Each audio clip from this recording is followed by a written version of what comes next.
hipster coffee shops. Yeah, that sounds like my ad. Yeah, that was cool. Especially now, it's a lot more fun. You ready? Yes. All right, it's time. Good evening, everyone. I'd like to welcome you to the DeKalb Planning and Zoning Commission meeting this Monday, November 7th. Could we start with a roll call, please? Becker, Here. O'Flaherty, Here. Pena Graham, here. Stoker, Here. Wright, Here. McMahon, Here. Chair Maxwell, Here. 7 present. Thank you. We will go to the approval of the agenda. If there are any additions or deletions, if not, I will ask for a motion to approve. I'll motion to approve the agenda as presented. Motion by McMahon. Seconded by Mr. Wright. All in favor say aye. Aye. All opposed, same sign. We'll go to the approval of the minutes from October 17th. If there are any questions or additions or deletions, if not, I will ask for a motion to approve. So moved. Moved by Becker. May I ask for a second? I'll second. Seconded by O'Flaherty. All in favor say aye. Aye. All opposed, same sign. This is the public participation portion of the show. If we have anyone in the room that would like to speak to anything that is not on the agenda, you may step forward now. If not, we will go to new business. We have a public hearing, a petition by Chris and Laura Mansky, represented by Mark Doherty, for a special use permit to allow the re-subdivision of a TFR, two-family residential zone lot, into a 2 single-family attached lots in accordance with the Article 5.03.06 of the Unified Development Ordinance for the site located at 202/204 Chamberlain Drive. Do we have a presentation? Oh, we'll excuse Ms. Graham for... Yes, conflict of interest.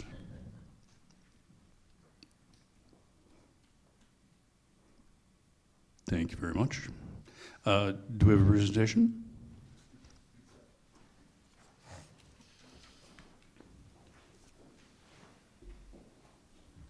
Good evening, I'm Mark Doherty. I represent Chris and Laura Mansky, who are present. They are the owners of the property. I really don't have anything to add because Mr. Olson did and I'm not just trying to, but he did a great job presenting what it is that we're intending to do. So the Mansky zone, 202-204 Chamberlain, it's been essentially 2 separate units that they've rented out to various tenants over the years, but their intent now is to have them be separate parcels such that they could alienate and transfer them individually. They are under contract as to the 204 common address, subject to approval by the commission and ultimately the council. We've been working with Mr. Olson, and now I've had some communications with Attorney Rose for the city as well as city engineer to resolve most recently a sanitary easement. The reason being that the service for 202 will essentially need to cross through the common address of 204. So I have included additional language in the proposed declaration of cross easements and party wall agreement that would be recorded along with the plat. And I believe Mr. Rose is working with the engineer to make sure they're comfortable with that language. They're also working then with the city to obtain a permit to do that sanitary service work, and they're ready to go as soon as the permit's approved. And I think that's really about it. Okay, thank you, Mr. Doherty. Do we have a staff report? Yeah, as Mark mentioned, 202, 204 Chamberlain and duplex requesting to, we've had a few of these in the past years, last one maybe 2-3 years ago. Duplex, but it's on one lot. Since it's being rented out, they'd like to put a lot down the middle of the lot, create 2 lots down the party wall. In the 2-family district, that's allowed. It's a special use procedure that's spelled out directly what the requirements are to do that. They need a special use permit. They need to submit a minor subdivision plat, which they have done, showing the lot split between the two. It would create 2 lots. Lot 1 would be 4,300 square feet. Lot 2 would be 3,990 square feet. In the TR district, as I mentioned, there's some standards. Each lot, if you do this, has to be at least 3,500 square feet. They meet that. The minimum lot width of 25 feet is required. They meet that also. The interior lot line setback, since it goes down, will be going down the middle of the structure, is removed, so there's no interior lot setback. As mentioned, the declaration of cross easements and common wall agreement has to be submitted, which Mark did submit. They have to have their own separate utilities, water, sewer, et cetera, in which they're working on. Their separate water, they're working on submitting plans to add a separate sanitary for one of the future units. And the agreement was reviewed by a city attorney. We've done about a dozen of these since 1994 when it was added into the UDO. So it does come up occasionally. In fact, all the other lots on Chamberlain there are duplexes too on one lot, so there may be others in the future if they want to do the same thing. We have the findings of fact for special use, which they meet all those. The language is provided showing how they meet each particular standard. We did get one citizen response form that was across the street from George Christensen and Lori Jones of 205-207 Chamberlain, noting support for the request. That was provided in your background materials. So I did provide a slightly revised motion that this added at the end, subject to all staff comments being addressed prior to the recording of the plat. They're working on adding an easement for the sanitary sewer on the plat, and we're asking that to be done prior to the recording of the plat. So the sample motion is prepared as revised that was handed out to you. All right, thank you, Dan. If there's anybody else that would like to speak to this, you can come forward now. If not, I will close the public hearing and open it up to comments or questions from the commission.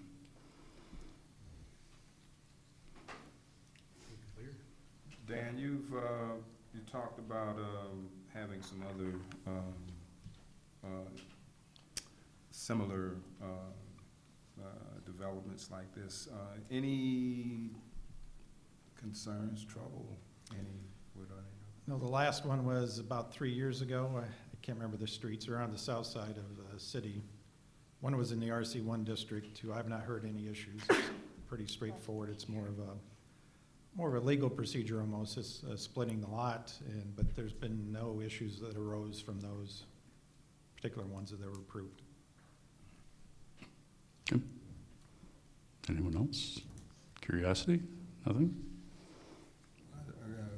Splitting the lot is that for the purpose of selling one or the other? Or? Yeah, ultimately, they're under contract for one, and thereafter, I would expect they would probably transfer and sell the remaining newly created parcel. But yeah, that is the intent. Else? Okay. If not, I will ask for a motion to approve. I can make a motion.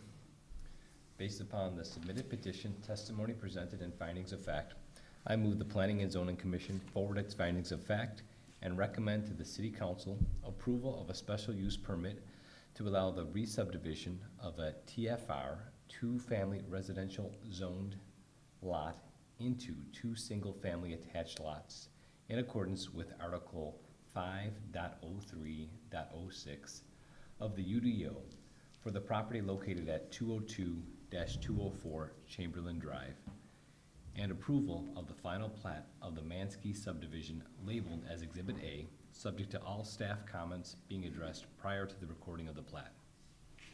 So moved by McMahon. May I have a second? I second. Seconded by O'Flaherty. Could I have a roll call, please? Becker, Yes. O'Flaherty, Yes. Stoker, Yes. Wright, Yes. McMahon, Yes. Maxwell. Yes. Motion passes. Thank you. And thank you. And then could we note the time that we asked Ms. Pena-Graham to come back? I hope you found something to read.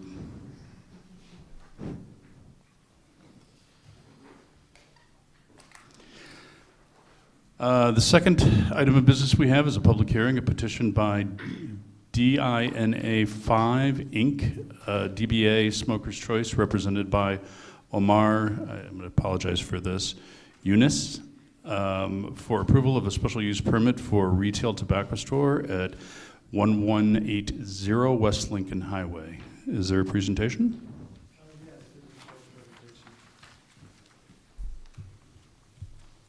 Hello, my name is Attorney Omar Yunus. These are my clients. They're a small business and a family business that runs several tobacco shops throughout several states, some of them being Kentucky, Indiana, I think the other one is, and Missouri. We are now under a written lease agreement to lease this property, 1180 West Lincoln Highway, and we are contingent upon receiving a special use from the city of DeKalb to operate a retail tobacco establishment that would sell just tobacco items, and there would be no smoking. Currently, the property is a vacant commercial building. It's zoned as it's a commercial,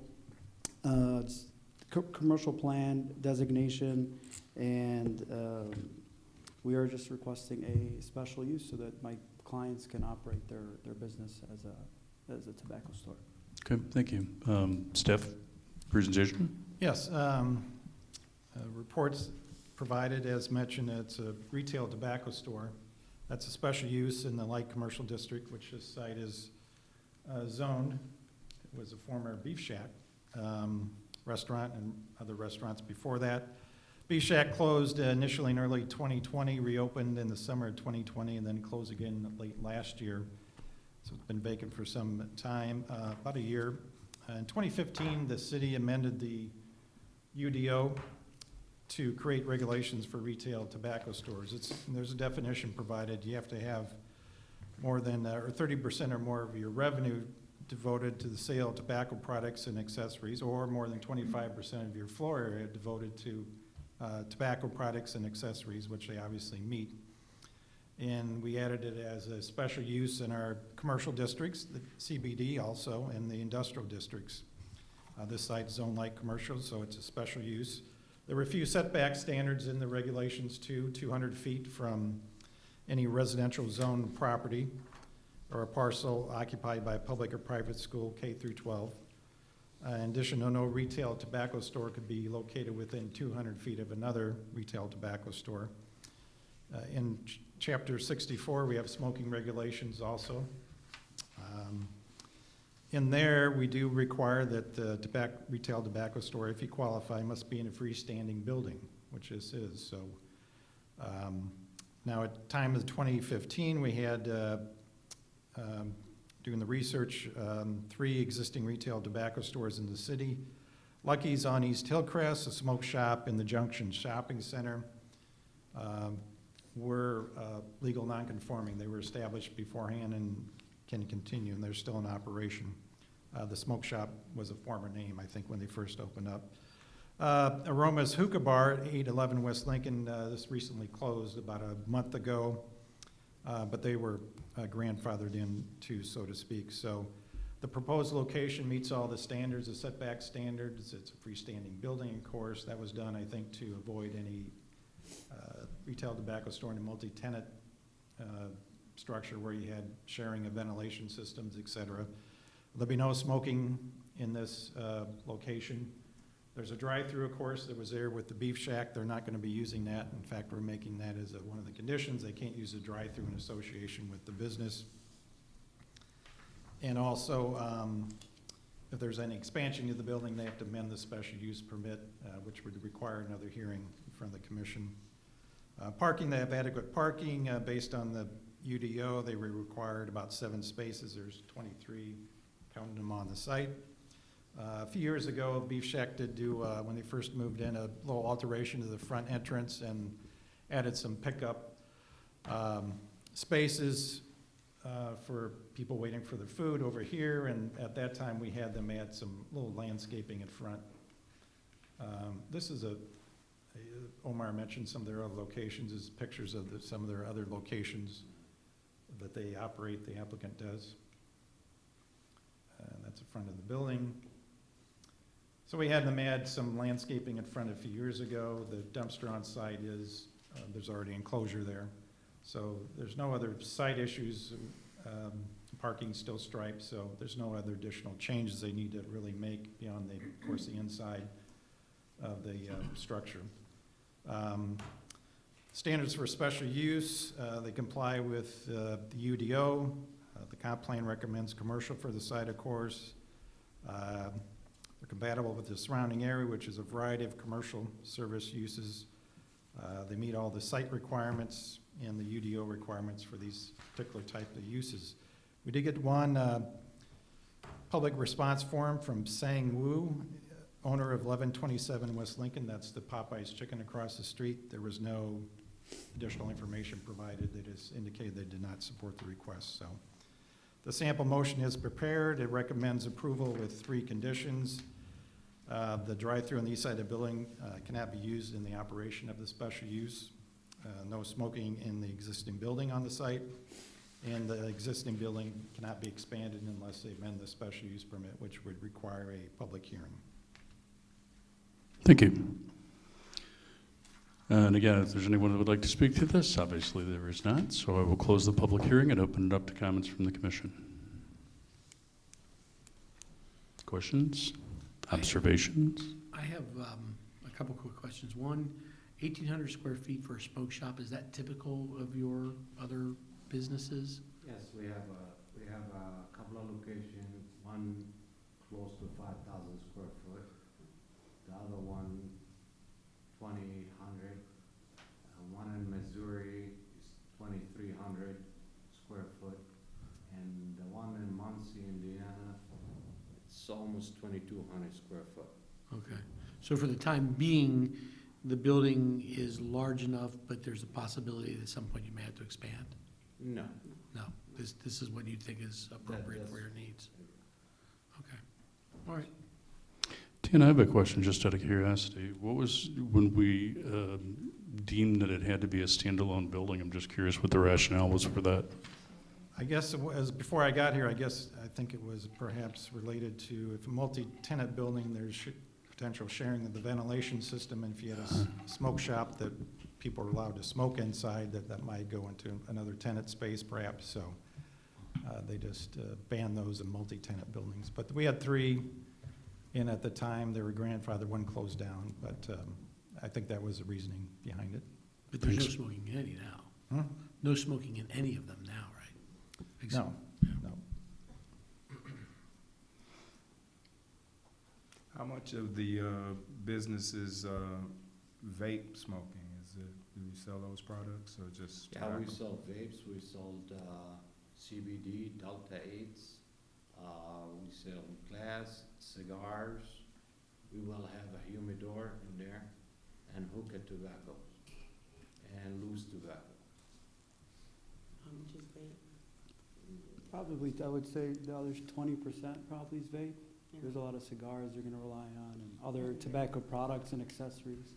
Because every area of the store is gonna be different, and it will be certain amount to it, so off the top of my head, I really can't answer it perfectly. Every neighborhood will be different, so I Sure. don't know what DeKalb would, what do they need? Fair enough. Anyone else? How many employees will you have to start? We might start with 1 or 2 employees until we see how business are, and then we can have 2 to 3 employees a shift, or it wouldn't hold more than 2 to 3 employees a shift. We're saying no drive-through on this location. No, Is- we cannot take all the drive-through, we will block it off It will be inside the blocked. building, Okay, because I believe the landlord, just for future reference, if you get out and he wants to lease it, okay, he'd still have the drive-through, so Sure. we just gotta block it from inside and outside okay. for us not to use it. Right. And I personally don't like the drive-through. Do your other stores have drive-through? No, none of them are. Out of curiosity, what will your hours be? I was just gonna ask. It also depends on the town, like Kentucky's, my hours there is 10 to 12. Missouri is 10, 11. It depends on the town, but it would be like close to 10 o'clock, 10 to from 10, 10 to 10. 10 to 11 maybe. Anyone else? Are your other locations close to universities? We got neighborhoods and we got universities.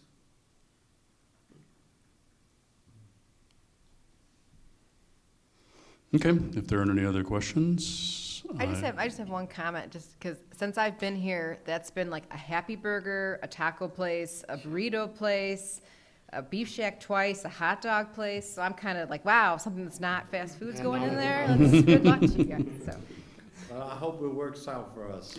Yeah. It was time for a change. As long as you don't offer food, you're gonna be fine. Okay, if there aren't any other questions or comments, I will ask for a motion to approve. I'll make the motion. Based upon the submitted petition, testimony presented and findings of fact, I move the Planning and Zoning Commission forward its findings of fact and recommend to the City Council approval of a special use permit for a retail tobacco store at 1180 West Lincoln Highway as shown on Exhibit A and subject to the following. 1, the existing drive-through on the east side of the building shall not be used in the operation of the special use. 2, there shall be no smoking in the existing building on the site. And 3, the existing building shall not be expanded without an amendment to the special use permit. So moved. May I have a second? Moved by Becker, I'm sorry. May I have a second? I'll second. Seconded by Stoker. May I have a roll call, please? Becker? Yes. O'Flaherty? Yes. Pena Graham? No. Stoker? Yes. Wright? Yes. McMahon? Yes. Maxwell? Yes. Motion passes. Thank you. Thank you. Thank you. Thank you all. Have a good day, guys. Thank you, guys. So, staff updates? Just quick, next meeting, November 21st, that'll be at the police department. There's a council meeting and FAC meeting here. We have one hearing, 145 Fisk has come back. They did a concept plan in the spring, proposing rezoning now and a preliminary plan, so, for apartments. That's the only hearing that night. Last council meeting on 24th, they did approve the county nursing home plat, an amendment, and also the esports cafe at 901 Lucinda. We'll be getting or we got in partial, the Shell station at 175 West Lincoln, if you recall, approved a variance earlier this year.